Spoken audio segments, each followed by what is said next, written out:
Shalom sahabatku, sebelum kita merenungkan kebenaran firman Tuhan di pagi hari ini, mari kita sama-sama berdoa. Bapa yang baik, kami mengucap syukur buat pagi hari ini.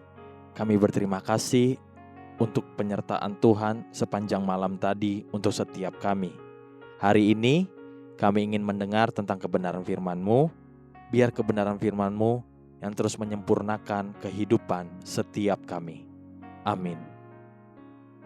Pagi hari ini kita akan merenungkan kebenaran firman-Nya dengan tema di hadapan tantangan dan jalan buntu. Mari kita buka Alkitab di dalam kitab Yosua pasal 9 ayat 16 sampai ayat yang ke-20. Demikian firman Tuhan. Tetapi setelah lewat 3 hari sesudah orang Israel mengikat perjanjian dengan orang-orang itu, terdengarlah oleh mereka bahwa orang-orang itu tinggal dekat mereka, bahkan diam di tengah-tengah mereka. Sebab orang Israel berangkat pergi dan pada hari ketiga sampai ke kota-kota orang-orang itu. Adapun kota-kota itu ialah Gibeon, Kefira, Beerot, dan Kiryat Yearim. Orang Israel tidak menewaskan, sebab para pemimpin umat telah bersumpah kepada mereka demi Tuhan Allah Israel. Lalu bersungut-sungutlah segenap umat kepada para pemimpin. Berkatalah pemimpin-pemimpin itu kepada seluruh umat, kami telah bersumpah kepada mereka demi Tuhan Allah Israel. Oleh sebab itu, kita tidak dapat mengusik mereka. Beginilah akan kita perlakukan mereka, membiarkan mereka hidup, supaya kita jangan tertimpa murka karena sumpah yang telah kita ikrarkan itu kepada mereka. Ada satu perbedaan pola pikir atau pola pandang penduduk negeri Gibeon dengan penduduk-penduduk di wilayah tanah Kanaan.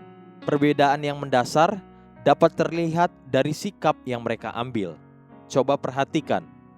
Bagi penduduk-penduduk wilayah tanah Kanaan, Yosua pasal 9 ayat 1-2, ketika terdengar oleh raja-raja di sebelah barat sungai Yordan, yakni raja-raja orang Het, orang Amori, orang Kanaan, orang Feris, orang Hewi, dan orang Yebus, bergabunglah mereka dengan seia sekata untuk memerangi Yosua dan orang Israel.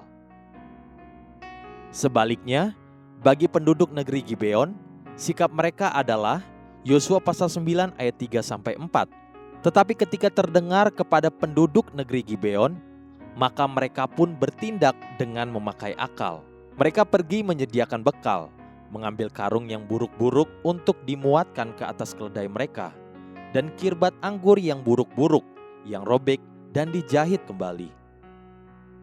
Dua perbedaan pola pikir atau pola pandang manusia ketika menghadapi masalah yang sudah menjadi bagian dari kedaulatan Tuhan.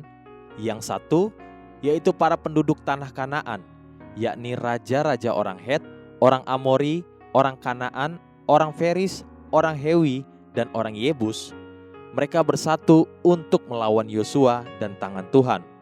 Mereka melawan kedaulatan Tuhan dengan memadukan kekuatan mereka.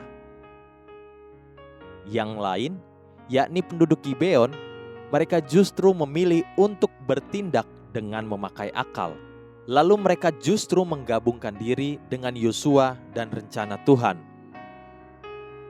Dua perbedaan pola pikir yang sangat mendasar ini masih banyak terjadi, bahkan di antara anak-anak Tuhan sampai hari ini sekalipun. Ada waktu-waktu di hidup kita, di mana kita akan menghadapi keadaan yang sangat menekan dan sepertinya tidak ada jalan keluar.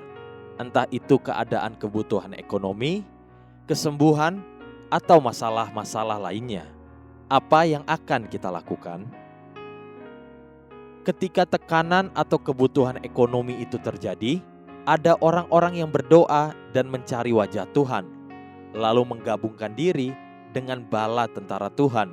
Dan mungkin saja dia akan terus berusaha untuk keluar dari kemelut itu.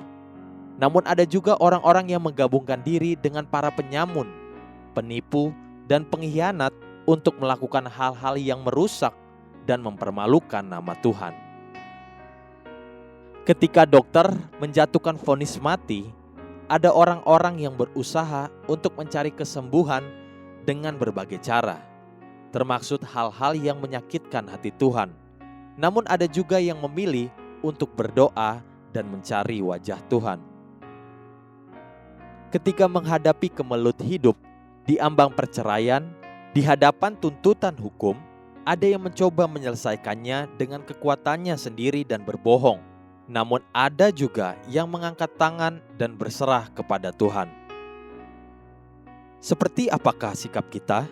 Belajarlah bersikap seperti penduduk Gibeon yang menggabungkan diri dengan bala tentara Tuhan dan berserah akan rencana Tuhan. Haleluya, sahabatku, mari kita sama-sama berdoa. Terima kasih Bapa Surgawi, aku mau belajar untuk merendahkan diri di hadapan-Mu senantiasa. Amin.